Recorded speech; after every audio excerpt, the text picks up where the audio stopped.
सैथोथा आरो मा मानि सायाव सार्च खालामनाय जादों? दिनै जोंहा थारिख दंमोन डिस्ट्रिक्ट सेसन कर्टआव बे आर्मस एक्ट ओमफ्राय बायदिसिना खोब माने क्रिमिनेल एक्टिभिटिसनि सायाव आनलफुल एक्ट बिनि सायाव जोंहा केस दंमोन। दा बे केसाव दिनै जोंहा सेसन कर्टआव दिनै जोंहा नुजाफैदों। दा बेयाव जोंनि उकिलजों मोजाङैनो जोंनि केसखौ लानानै आर्गु खालामदों। दा बेयाव जोंनिफ्रायथ' जेबो मोनखायाखै, अस्त्र मोनाखै, जेबो मोनाखै आरो खुनु डकुमेन्ट्स गैया, खुनु इंक्रिमेन्टिं जेबो रेकर्ड जोंनिफ्राय मोनाखै।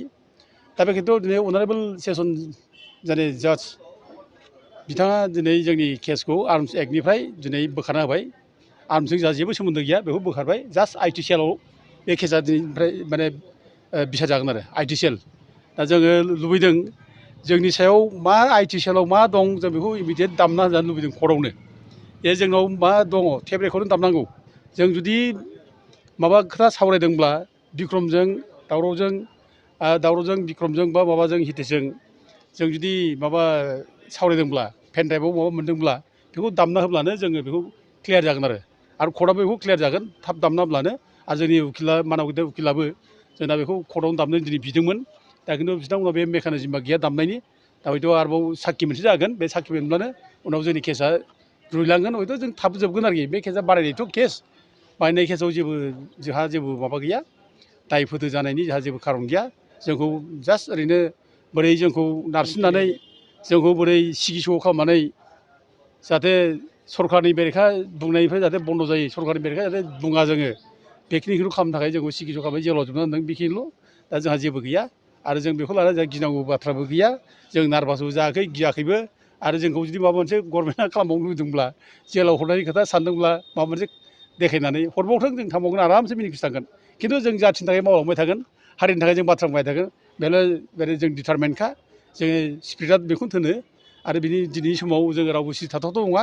बर' जाथिनि बाथ्राखौ जोङो बुंबाय थागोन। बे बाथ्राया जोंहा खोब माने गोसो गोरबोआव जोंहा दङ, बे मन'बला दङ। गथिखे जों बे जेल जाबाय 3 मास 91 दिन जों जेल जाबाय। बे 91 दिन जेल जानानै जों दुरबल जाबाय, उइक जाबाय, गिबाय, बे नङा। गिनाय बाथ्रा गैया। जों बांसिन जाथिनि मावलांगोन बेखौ जों दिनै बुंनाय जायो आरो। बेखौ दिनै होथ'वाखै, नेक्स्ट थारिखखौ थाबैनो हरगोन। नेक्स्ट थारिख फैब्ला जों आरोबाव बिदिनो फैबावगोन। गोजोनथाव खौरां, बाजाज बाइक सालायनो मोजां मोनग्राफोरनि थाखाय गोजोनथाव खौरां। दावहारु अट' एजेन्सिया बाजाज बाइक सालायनो मोजां मोनग्रा रायजो राजाफोरनो होगासिनो दं इन्डिपेन्डेन्ट डेनि थाखाय ल' डाउन पेमेन्ट आरो इजि एक्सचेन्ज अफार।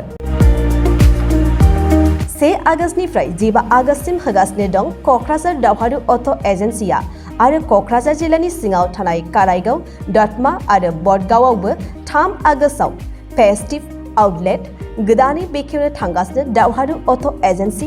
बे गोदानै बेखेवनाय ब्रान्च श'रुमआवबो ल' डाउन पेमेन्ट आरो इजि एक्सचेन्ज अफार लानो हागोन। बाइक सालायनायाव हमनो थाखाय हेलमेट बेसेन लायालासे बाइगिरिया मोननो हागोन आरो सीट कभार्स। बेनि अनगायैबो जाय फाइनान्स लागोन बिथाङा खम डाउन पेमेन्ट होनानै लानो हागोन। बायग्रा ग्राहक सुबुंफ्रा दावहारु अट' एजेन्सियाव बाजाज बाइकखौ बायनो सानोब्ला नैबे मबाइल नम्बर 8822018193 आरो 600003991187 आव थोंजों फोनांजाब खालामनो हागोन।